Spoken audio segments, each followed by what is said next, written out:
Hey guys, in this video today I'm going to show you how to change the battery in the Maserati key fob. We're going to need the key fob as well as a handful of tools, which include the battery itself, the CR2032, the flat tip screwdriver, the T6 bit, a flat tip bit, and a screwdriver handle. First, we're going to push down on the front and remove the spare key. It comes out super easy. It's probably one of the easiest parts. Then we expose the T6 screw right here, which we'll remove using this bit. Just turn counterclockwise and that screw should come out easily.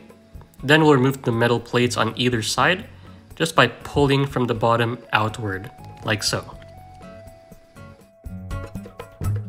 On the side of the key, there are these 4 notches, 2 on this side and 2 on the other side. Just use the flat tip and pry it open just by twisting lightly. We got the 2 on the first side, and we're about to get the 2 on this side as well. And then the key should snap easily in half.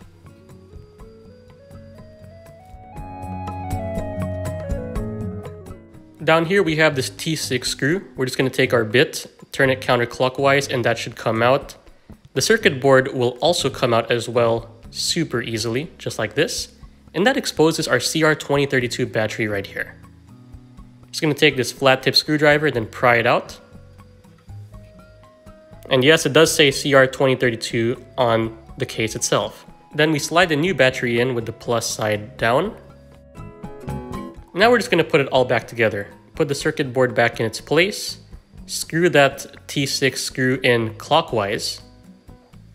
And then since this metal piece came off, now I'm just going to put the plastic case around this metal piece as it should go.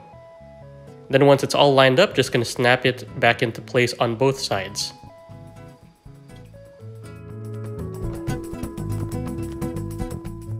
Next, we'll put the metal pieces back onto the key. So there's this little hook, just got to hook it from the top side and then snap it towards the bottom. And then for the other side, notice that there's this keyhole, so you can't get this wrong. We'll take that metal piece, put it back in its place and snap that back in. Then we'll put the T6 screw back in its place and then turn it clockwise. And finally, take our spare key and slide it back into its original slot. And that's it. That's how you replace the battery on this Maserati key fob. And that's it for this video. Please drop a like if it helped you out, subscribe for more, and I hope to see you in the next one. Goodbye.